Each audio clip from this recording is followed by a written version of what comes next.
बात करेंगे इस वीडियो पे बहुत महीनों बाद एक और सरकारी कंपनी आईपीओ बाजार पे लॉन्च होने जा रहा है अपकमिंग ट्रेडिंग वीक पे, जिसका नाम है IREDA IPO. IREDA full form Indian renewable energy development agency limited. तो ये आईपीओ दोस्तों अपकमिंग ट्रेडिंग वीक पे मंगलवार से बाजार पे ओपन होगा। एक एक करके डिस्कस करेंगे एकदम डेप्थ में जाके कंपनी करता क्या है, कंपनी की फाइनेंशियल बैलेंस शीट कितना स्ट्रांग है, साथ ही साथ आईपीओ का detail, most important part GMP grey market कितना चल रहा है और इसके ऊपर बेस करके क्या आपको इस आईपीओ में अप्लाई करना चाहिए या अवॉइड करना चाहिए।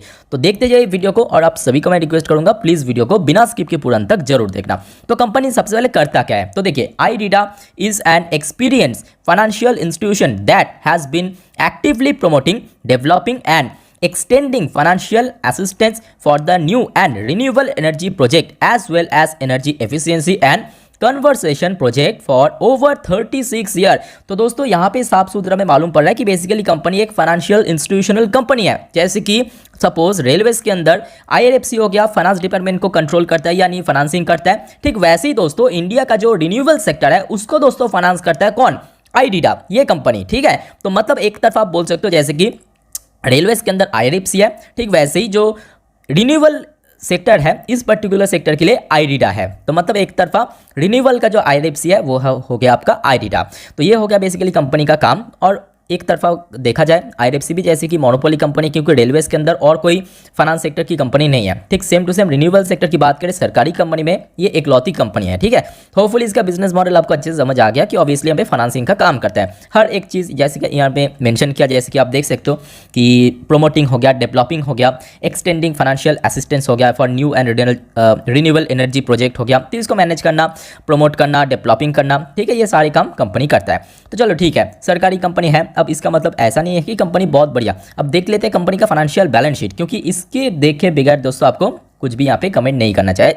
चलिए देख लेते हैं इसका फाइनेंशियल बैलेंस शीट कितना स्ट्रांग है। तो यहाँ पे बेसिकली 3-4 फाइनेंशियल ईयर का परफॉर्मेंस आपके सामने मैंने ओपन किया, एक एक करके डिस्कस करेंगे। जैसे कि फाइनेंशियल 21, 22, 23 और ये हो गया फाइनेंशियल 24 की आधा, मतलब फर्स्ट हाफ तक, मतलब 2 क्वार्टर मिला के H1। तो रेवेन्यू की बात करें फाइनेंशियल 21 पे कंपनी का टोटल रेवेन्यू का नंबर था 2654 करोड़ रुपए, जो कि बढ़ते हुए फाइनेंशियल 22 में बढ़ के हो गया 2859 करोड़ रुपए, काफ़ी बढ़िया। 2023 की बात करें फाइनेंशियल ईयर पे और ज़्यादा इंक्रीज हुआ, 3481 करोड़ रुपए पहुंच चुका है। और इस बार अगर हम बात करें फाइनेंशियल 24 की फर्स्ट हाफ, मतलब 2 क्वार्टर मिला के लगभग 2319 करोड़ रुपए पे पहुंच चुका है, यानी काफ़ी इंप्रेसिव ग्रोथ हमें टोटल जो इनकम है कंपनी के रेवेन्यू है उसमें देखने को मिला। अब चलिए थोड़ा नीचे चल के देख लेते हैं कि company at the end profit कितना जनरेट किया। तो जहां पे फाइनेंशियल 21 पे कंपनी की नेट प्रॉफिट का नंबर था 346 करोड़ रुपए, 346 करोड़ रुपीस, जो कि उसके बाद फाइनेंशियल 22 में ग्रोथ हमें देखने को मिला बहुत ही शार्पली 633 करोड़ रुपीस तक पहुंच चुका है। काफ़ी इंप्रेसिव दोस्तों ग्रोथ हमें रखा 21 से 22 तक। ठीक सेम चीज़ हमें 22 से 23 तक भी देखने को मिला। नेट प्रॉफिट के अंदर काफ़ी बढ़िया ग्रोथ 864 करोड़ पे पहुंच चुका है। और इस बार अगर हम बात करें यानी फाइनेंशियल 24 की फर्स्ट हाफ, मतलब 2 क्वार्टर मिला कि ऑलरेडी कंपनी 579 करोड़ के आसपास नेट प्रॉफिट जनरेट कर लिया, यानी करीब करीब देखा जाए इसको अगर हम दुगना कर दे तो अप्रॉक्सीमेटली 1000 करोड़ के ऊपर तो इस बार डेफिनेटली हो जाएगा क्वार्टर 3 और क्वार्टर 4 मिला के। तो ओवरऑल बात करें देखिए कंपनी की जो ग्रोथ है वो काफ़ी सस्टेनेबल, काफ़ी कंसिस्टेंसी आपको देखने को मिलेगा। और साथ ही साथ जो बेस्ट पार्ट मुझे लगा इस बैलेंस शीट का कि कंपनी की मार्जिन दोस्तों श्रिंक नहीं हुआ, इवन एक भी फाइनेंशियल ईयर पे जैसे कि आप देख सकते हो 21 पे था 13.05%, काफ़ी कम था।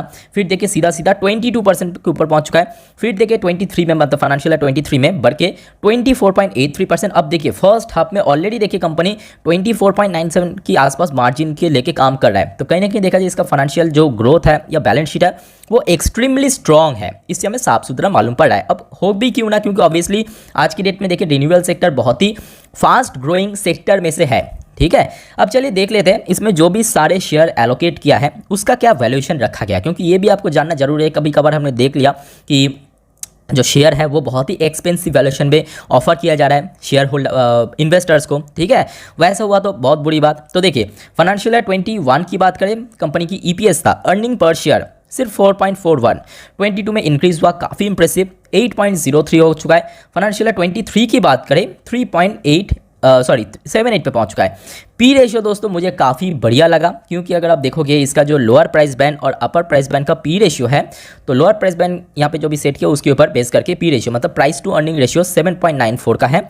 अपर प्राइस बैंड का जो पी रेशियो है 8.47। तो आप कैलकुलेट करके देख सकते हो, बहुत ही अंडर वैल्यूएशन पे दोस्तों एक्चुअली ये आईपीओ बाजार पे लॉन्च किया जा रहा है, इवन इन्वेस्टर्स को ऑफर किया जा रहा है। अब चलिए देख लेते हैं नीचे RONW यानी रिटर्न ऑन नेट वर्थ 12.56 21 पे था, 22 में बढ़ के 15.33 पहुंच चुका है, 22 में बढ़ के 15.33 पे पहुंच चुका है, 23 में बढ़ के 15.43 में हो चुका है। तो थोड़ा बहुत इंक्रीज हमें देखने को मिला। बाकी बात करें रिटर्न ऑन इक्विटी यानी ROE दोस्तों 12.5 के आसपास 21 फाइनेंशियल ईयर पे था, फिर देखिए 2022 फाइनेंशियल ईयर पे बढ़ के 15.33, फिर देखिए बढ़ के 15.44 पे पहुंच चुका है। बट एक चीज़ मुझे यहाँ पे थोड़ा सा नेगेटिव पार्ट लगा इस बैलेंस शीट में। देखिए सारे सब कुछ ठीक ठाक है, जैसे कि EBITDA के अंदर भी ग्रोथ है, ROE के अंदर भी ग्रोथ है, RONW के अंदर भी ग्रोथ है, पी रेशियो भी बहुत ही अंडर वैल्यूएशन है, अर्निंग पर शेयर के अंदर भी ग्रोथ है। बट कंपनी दोस्तों 100% डेट फ्री नहीं है। सरकारी कंपनी हो सकता है, ज़्यादातर सरकारी कंपनी में देखा कि डेट फ्री होता है इन केस, बट कुछ सरकारी कंपनी दोस्तों डेट फ्री नहीं होता है। जैसे कि आप देख सकते हो, इसका एग्जांपल आपके सामने। डेट पर इक्विटी का रेशियो पहले बहुत ज़्यादा था, मतलब ह्यूज डेट था 8.01, पर उसके बाद देखिए डेट थोड़ा रिड्यूस हुआ।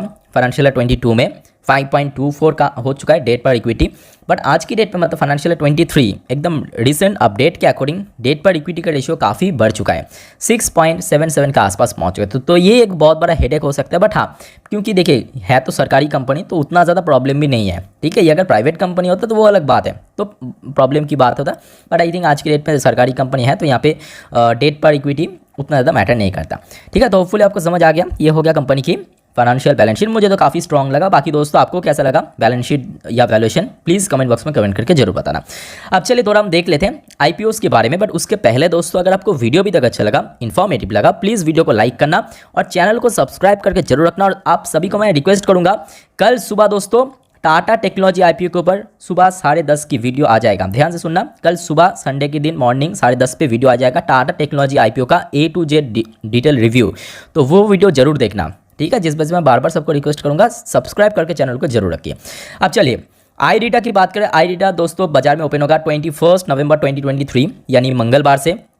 उसके बाद 23 नवंबर इसका क्लोजिंग डेट है, मतलब 3 दिन का आईपीओ जनरली होता है। मेन लाइन आईपीओ 21, 22, 23 3 दिन का आईपीओ, ठीक है। उसके बाद देखिए फेस वैल्यू 10 रुपये, ठीक ठाक है, 10 रुपये फेस वैल्यू वाला शेयर। प्राइस बैंड दोस्तों यहाँ पे डिसाइड किया 30 रुपीज़, जो कि लोअर प्राइस बैंड, 32 अपर प्राइस बैंड। तो यहाँ पे आप तीनों प्राइस बैंड को पकड़ के बीट कर सकते हो, 31, 32 और 30। तो बट मैं आपको बोलूँगा क्योंकि इसका डिमांड काफ़ी ज़्यादा है, प्रीमियम काफ़ी हाई चल रहा है, तो जिस वजह से या तो कट ऑफ प्राइस में क्लिक करना या तो 32 यहाँ पे फिट करना, ठीक है। लॉट साइज़ की बात करें 460, तो मतलब एक लॉट अगर आपको अप्लाई करना है तो उसके लिए टोटल आपको 460 क्वांटिटी का शेयर ऑर्डर प्लेस करना पड़ेगा।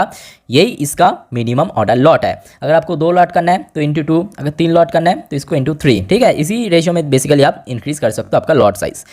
टोटल इशू साइज की बात करें, मतलब टोटल आईपीओ का साइज 2150 करोड़, ठीक है। टोटल आईपीओ का साइज हो गया आपका 2150 करोड़, काफ़ी बड़े आईपीओ है। और इसमें फ्रेश इक्विटी शेयर ऑलमोस्ट आधा यहाँ पे ऐड किया जा रहा है, 1290 करोड़ के आसपास, जो कि फ्रेश इक्विटी शेयर ऐड किया जाएगा। और कंपनी का जो प्रोमोटर है, मतलब सरकार, गवर्नमेंट ऑफ इंडिया, अपना स्टेक सेल करेगा भाया OFS 860 करोड़ का, ठीक है। तो मतलब 1290 करोड़ का फ्रेश इशू और 860 करोड़ का OFS, दोनों मिला के दोस्तों ये आईपीओ का साइज हो गया आपका 2150 करोड़ का, ठीक है। इशू टाइप की बात करें, book build issue type IPO है, BSE NSE दोनों ही स्टॉक एक्सचेंज के ऊपर लिस्ट होगा।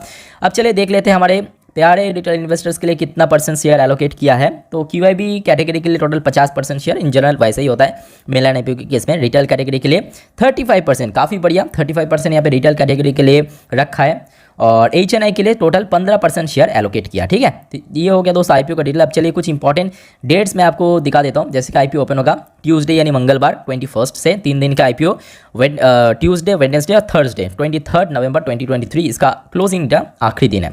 बेसिक अलॉटमेंट, अगर आपने इस आईपीओ में अप्लाई किया तो आपको अलॉटमेंट मिला या नहीं मिलेगा, यानी रिजल्ट आपको मालूम पड़ेगा 29 नवंबर 2023 को। उसके बाद देखिए अगर आपको अलॉटमेंट नहीं मिला तो आपका पैसा जो है नेक्स्ट डे रिटर्न हो जाएगा, बट आज की डेट में सेम डे पे रिटर्न हो जाता है। Credit of share to demat, मतलब अगर आपको अलॉटमेंट मिल जाता है तो उस केस में आपका जो शेयर है आपके डीमैट अकाउंट में क्रेडिट हो जाएगा 1 दिसंबर 2023 को, और ये आईपीओ बाजार पे धमाकेदार लिस्टिंग होने जा रहा है मंडे 4 दिसंबर 2023 को। तो अगर आपको अप्लाई करना है, मैं आप सभी को बोलूँगा 5 बजे से पहले मैंडेट अप्रूव करने की कोशिश करना, ठीक है, क्योंकि वही इसका लास्ट टाइमिंग है 5 बजे, शाम को 5 बजे। अब चलिए देख लेते हैं रिटेल इन्वेस्टर्स के लिए कुछ इंपॉर्टेंट जानकारी, जैसे कि कोई भी रिटेल इन्वेस्टर्स अगर इसमें अप्लाई करना चाहते हैं तो मिनिमम 1 लॉट तो करना ही पड़ेगा, जिसके लिए उनको टोटल 460 क्वांटिटी का शेयर ऑर्डर प्लेस करना पड़ेगा। टोटल जो पैसा लगेगा उनको ब्लॉक्ड होगा 14,720 रुपये। उसके बाद देखिए मैक्सिमम कोई भी रिटेल इन्वेस्टर्स जो है 13 लॉट ही अप्लाई कर सकते हैं, जिसके लिए उनको टोटल जो शेयर प्लेस करना पड़ेगा 5,980 यूनिट का, और जो टोटल पैसा लगेगा 1,91,360 रुपये का। उसके बाद बात करें देखिए आज की डेट में सरकार का इसमें स्टेक 100%, ऑब्वियसली गवर्नमेंट कंपनी का वैसे ही होता है 100% स्टेक।